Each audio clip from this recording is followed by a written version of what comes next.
Assalamualaikum warahmatullahi wabarakatuh. Di video kali ini saya akan menjelaskan materi yang berjudul interrogative pronoun atau kata ganti tanya. Nah, interrogative pronoun atau kata ganti tanya merupakan kata ganti yang digunakan untuk mengajukan suatu pertanyaan, atau dengan kata lain dapat diartikan dengan kata ganti yang digunakan untuk mengawali suatu pertanyaan, baik itu pertanyaan yang sifatnya langsung maupun tidak langsung. Oke ya guys, berikut ini merupakan daftar yang termasuk ke dalam interrogative pronoun. Yang pertama ada who, artinya siapa. Jadi who digunakan untuk menanyakan orang yang nantinya berkedudukan sebagai subjek dalam kalimat. Perhatikan contohnya untuk yang questions. Who eats my breakfast? Nah, di sini jawabannya he eats. Jadi ketika seseorang bertanya who, siapa yang memakan sarapan saya, maka harus dijawab di mana jawabannya atau orang yang ditanya posisinya sebagai subjek. He eats your breakfast. Dia memakan sarapanmu. Jadi he di sini atau artinya dia berkedudukan sebagai subjek. Nah, contoh yang kedua, who can speak English well? Ari can speak English well. Interrogative pronoun yang kedua yaitu ada whom, artinya siapa atau dengan siapa. Whom digunakan untuk menanyakan orang yang nantinya berkedudukan sebagai objek dalam kalimat. Nah, berikut ini contohnya. Whom will you go to Jakarta? Dengan siapa kamu akan pergi ke Jakarta? Jadi bisa dijawab I will go to Jakarta with Johan. Saya akan pergi ke Jakarta dengan Johan.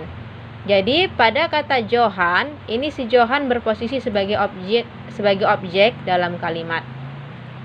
Nah, contoh yang kedua juga seperti itu. Whom will you invite to your birthday party? Siapa yang akan kamu undang ke pesta ulang tahunmu? I will invite my friend. My friend di sini sebagai objek, ya.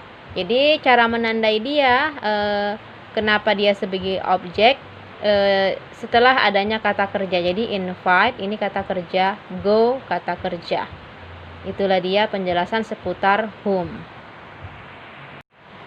Nah, yang ketiga ada what, artinya apa? What digunakan untuk menanyakan benda, nama orang, pekerjaan, atau jabatan seseorang. Contohnya, what is your name? Siapa namamu? What is he? Apa pekerjaannya? What is on the table? Apa yang ada di atas meja itu? Oke, next selanjutnya ada whose, artinya milik siapa. Nah, whose digunakan untuk menanyakan kepemilikan terhadap sesuatu hal. Misalnya, whose is that? Milik siapa itu? Whose are these? Milik siapa ini? Whose book is this? Buku siapa ini? Jadi whose digunakan untuk menanyakan kepemilikan terhadap sesuatu hal. Berikutnya ada which, artinya yang mana. Which digunakan untuk menanyakan pilihan terhadap sesuatu hal. Jadi pilihan dari sesuatu hal. Which is your car? Itu contohnya ya. Which is your car? Yang mana mobilmu?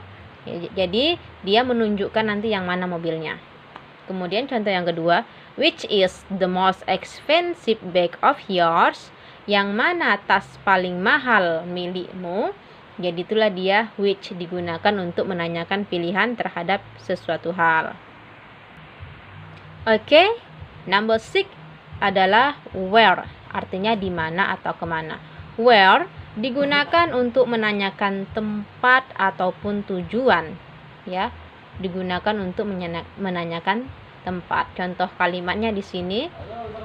Where is your car? Di mana mobilmu? Kemudian, where did you go last night? Kamu pergi kemana kemarin malam?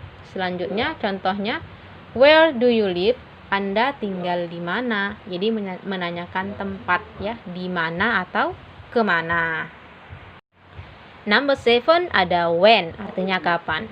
When digunakan untuk menyatakan waktu terjadinya sesuatu. Misalnya, when will you go to Jakarta? Kapan kamu akan pergi ke Jakarta?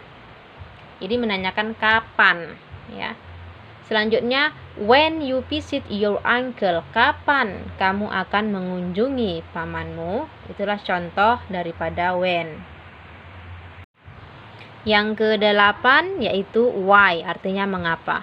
Why digunakan untuk menanyakan alasan suatu kejadian yang terjadi atau sesuatu perbuatan yang dilakukan. Misalnya di sini contoh kalimatnya, why did you come to my party yesterday? Mengapa kamu tidak datang ke pestaku kemarin? Jadi nanti orang yang ditanya itu akan memberikan apa alasannya. Kemudian contoh yang kedua, why are you angry? Mengapa kamu marah? Oke, the last one, ini yang terakhir, yaitu how, bagaimana. How digunakan untuk menanyakan keadaan atau cara suatu perbuatan yang dilakukan. Misalnya contohnya di sini, how is your parents? Bagaimana keadaan orang tuamu? Kemudian contohnya yang satu lagi, how do you go to school? Bagaimana kamu pergi ke sekolah? Ya, itulah seputar penjelasan mengenai interrogative pronoun yang bisa kamu gunakan untuk menanyakan sesuatu hal dalam kehidupan sehari-hari. Oke ya, semoga penjelasan di video kali ini bisa bermanfaat buat kalian semua. Dan tentunya jangan lupa dukung terus channel Cunitanita dengan cara like, share, dan subscribe, serta aktifkan lonceng notifikasinya. Dan nantikan video-video selanjutnya. Sebelumnya saya mohon undur diri. Assalamualaikum warahmatullahi wabarakatuh.